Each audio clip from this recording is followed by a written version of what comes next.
E aí, meus guerreiros e guerreiras, eu sou o Alisson e sejam bem-vindos a mais um vídeo de React e análises policiais.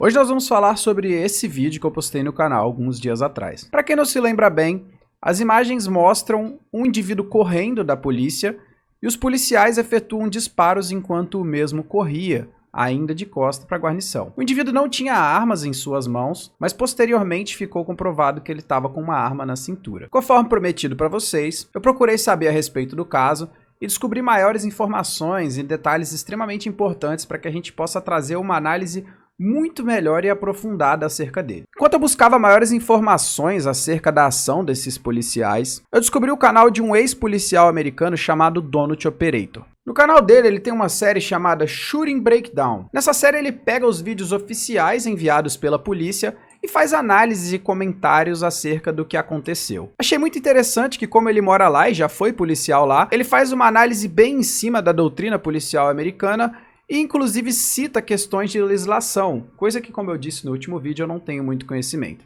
Acerca desse caso, Devon Bailey, eu disse para vocês que eu tinha absoluta certeza de que aqui no Brasil ele geraria inúmeras discussões e questionamentos acerca da atitude dos policiais. Acontece que lá nos Estados Unidos a coisa não foi muito diferente não. Como vocês podem ver aqui nessas imagens, aconteceram protestos e questionamentos por parte da população no sentido de que os policiais agiram de forma incorreta e que tratou-se de um claro homicídio. A grande vilã dessa história e que fez com que o caso lá nos Estados Unidos tivesse toda essa repercussão foi a nossa querida mídia. Sim, a nossa queridinha mídia que é muito fã das ações policiais. A mídia divulgou estas imagens que vocês podem ver agora aí na tela, sem áudio e sem contexto nenhum acerca dos fatos, alegando que um homem negro foi baleado pelas costas e cruelmente morto pela polícia. Obviamente que a mídia não se preocupou nem um pouco com o contexto da ação, o que tinha levado os policiais a estarem ali no local, muito menos se preocupou em aguardar o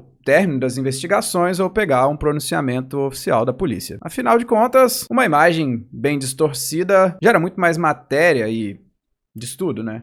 Após a divulgação das imagens, além das manifestações que nós vimos ali que ocorreram, o próprio Donut Operator mostrou no vídeo dele que a galerinha da geração Restart, completamente manipulada aí pela mídia, decidiu expressar a opinião deles e xingar muito no Twitter. Eu separei um pequeno trecho das postagens que o youtuber americano cortou no vídeo dele e dá uma olhadinha no que esse pessoal aí veio falando. Segundo esse primeiro rapaz, a polícia de Colorado Springs atirou 8 vezes em Devon Bailey. Ele nunca puxou a arma dele. A polícia não sabia que ele tinha uma arma até que ele estava no chão sangrando até a morte. Isso é assassinato. Outro rapaz decidiu dizer que a bodycam dos policiais de Colorado Springs mostrou os policiais atirando em Devon Bailey 8 vezes nas costas enquanto ele corria. Isso é assassinato. Essa moça, claramente uma especialista em armamentos e atividades policiais, decidiu falar que o garoto estava correndo, sem armas. Como poderia haver uma arma na cintura, sendo que ele estava usando shorts de ginástica? Ela é tão especialista que qualquer um que atua na área ou que simplesmente tem uma arma ou já atirou ou se interessou em pesquisar um pouco sobre o assunto, sabe como é fácil e possível você portar uma arma, até mesmo com uma cueca. Um short de ginástica não impede ninguém de portar uma arma e correr. Feitos todos esses comentários iniciais acerca do caso, eu quero entrar na parte mais importante do vídeo, que é não só analisar o que aconteceu de fato, mas comprovar e mostrar para vocês de uma vez por toda o quanto é importante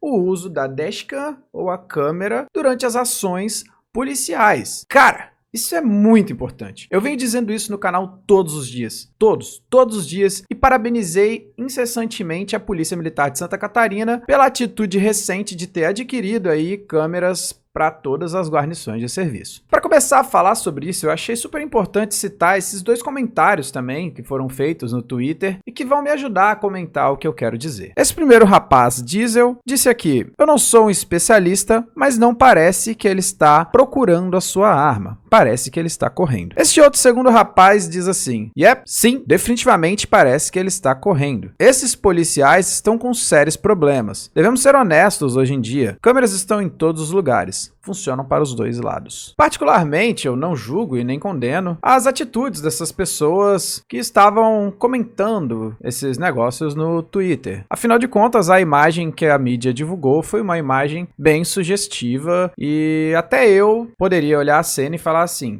esses caras estão meio encrencados. Mas, como a experiência diz pra gente, eu costumo sempre dizer que não são só as imagens. O contexto também deve ser analisado e, infelizmente, só uma imagem nem sempre traz a veracidade ou a forma que as coisas aconteceram. E como o rapaz disse no próprio comentário dele, as câmeras hoje estão em todos os lugares. E é aí que entra a importância da polícia também ter a sua câmera. Provavelmente, nessa situação, se os policiais não tivessem com a câmera dele numa situação de investigação, a única imagem obtida fosse aquela, aliado obviamente com o depoimento do outro suspeito, do outro abordado, que com certeza ia falar contra o policial, a situação ia ficar bem complicada para eles. Então a importância vem daí, de que já que todos os lugares têm filmagens, nada melhor do que o próprio policial ter uma filmagem acerca da situação para respaldar o ato dele no ângulo nada mais nada menos que o próprio ângulo de visão dele. Sendo assim, a importância dessas câmeras vem no fato de que elas dão maior transparência para a população acerca da atividade policial desempenhada, e também temos o fato de que, para o policial que age de forma correta, essas câmeras dariam um extremo respaldo jurídico e legal para que ele possa atuar de forma mais tranquila. Já para aqueles famosos maçã podres que agem de forma incorreta ou ilegal, faria com que os mesmos fossem forçados a passarem a trabalhar de forma correta. Não é mesmo, galera? Então, temos vários motivos para concordar que o uso de câmeras é extremamente importante. Retornando ao caso Devon, logo que a polícia concluiu as investigações preliminares, rebatendo as imagens e informações divulgadas pela mídia e todo aquele clamor social, a polícia soltou as informações e as imagens da dashcam, soltou também o chamado feito ao 911 da vítima e que justificou a abordagem do rapaz, e também a comunicação via rádio passada para as viaturas. Vamos dar uma breve olhadinha aí nos áudios e eu passo para vocês a contextualização, uma tradução resumida acerca dos fatos.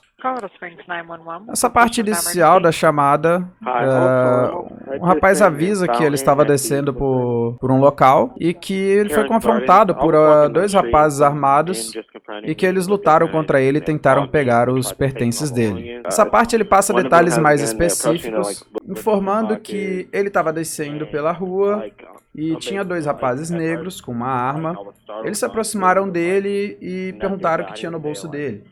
De primeira ele meio que ficou em choque e respondeu que nada, mas a intenção dele não era confrontar os rapazes ou mostrar que ele não estava com medo.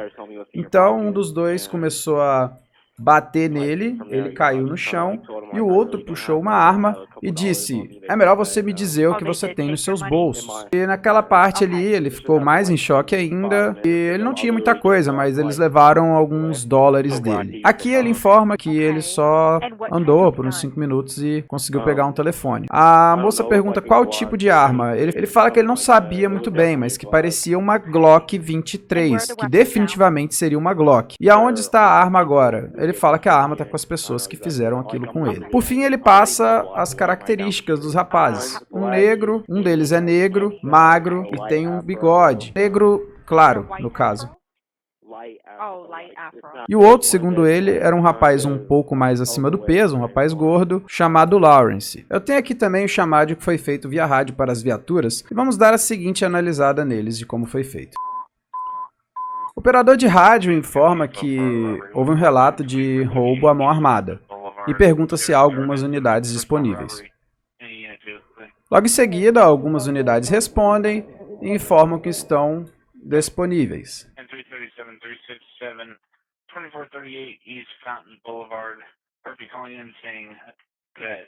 É passada a informação de que o suspeito bateu na vítima e roubou a carteira dele. O suspeito tem uma arma e está descendo pela rua.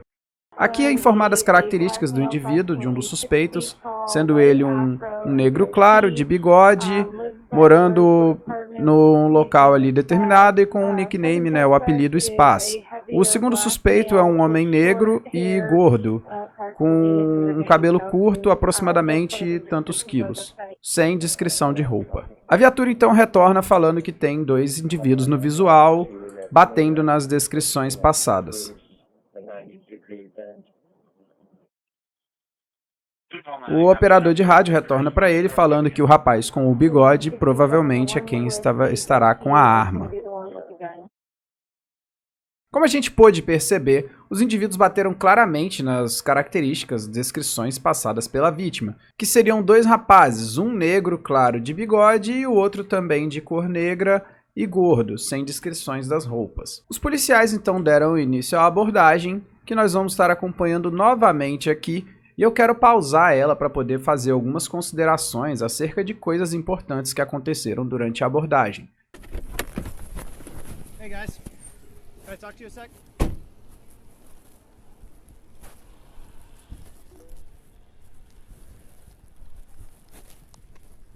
What's going on today? All right. What are your names? What's the reason? All right. So we got a contact that keep your hands out of your pockets. O abordado logo no começo já tenta colocar as mãos no bolso, e o policial imediatamente manda que ele retire elas de lá. Possible assault that occurred? Oh, I didn't touch it. Okay. Vocês notaram bem a reação dele quando o policial pega e informa que ele estava ali para um possível chamado de assalto? O abordado logo chega e fala: eu não toquei nele. Acredito que a gente não precisa ser muito especialista, nem falar muito que isso definitivamente é uma prova. O rapaz se entregou a partir do momento que ele disse isso. What's your name? Devon? Okay. Put your hands up for me a sec. Put your hands up. Right. So we got a report of two people, similar descriptions, possibly having a gun, all right? So don't reach for your waist. We're going to just check and make sure that you don't have a weapon, all right? Como se não bastassem os indícios que a gente citou ali atrás, que o próprio Devon se entregou, no momento em que o policial chega e fala que vai fazer uma busca neles para ter certeza de que eles não estão armados, o rapaz de vermelho também se mostra não sendo um bom bandido. Durante uma abordagem, o policial deve observar muito bem as expressões corporais feitas por um indivíduo. E no momento em que ele diz isso, o rapaz de vermelho imediatamente olha para o Devon, entregando ele logo de cara também. Hands up! Hands up! Hands Por fim, ao perceber que estava sem saídas e que seria abordado, Devon tenta empreender fuga dos oficiais, que durante o acompanhamento gritam para que o mesmo coloque as mãos para o alto. Mas, como vocês podem ver até aqui nas imagens e nas imagens que passaram atrás, Devon leva a mão à cintura diversas vezes, e os policiais decidem então efetuar disparos no mesmo. Os dois policiais juntos dispararam 8 vezes contra o indivíduo, que caiu ao chão e posteriormente veio a óbito. Vale ressaltar essa imagem onde os policiais precisam cortar o short de Devon para poder tirar a arma que estava dentro do bolso dele, deixando bem claro que a intenção dele ao levar a mão na cintura era justamente para alcançar uma arma que estaria por ali. E para finalizar e fechar com chave de ouro, o que é que nos diz a lei americana e de Colorado sobre o uso de força letal por policiais? Como vocês podem ver, eu tirei essa legislação do site oficial de Colorado, e essa legislação diz respeito ao Código Criminal de lá. De acordo com o que está escrito aqui, um oficial pode fazer o uso da força física mortal sobre outra pessoa por um dos propósitos especificados na subseção 1 desta seção, somente quando ele acreditar razoavelmente que é necessário: a. se defender ou defender a uma terceira pessoa do que ele razoavelmente acredita ser o uso ou uso iminente de força física mortal; b. para efetuar uma detenção ou impedir a fuga da custódia de uma pessoa que ele razoavelmente acredita. Inciso 1. Inciso 1. Que cometeu ou tentou cometer um crime envolvendo o uso ou ameaça de uso de uma arma mortal.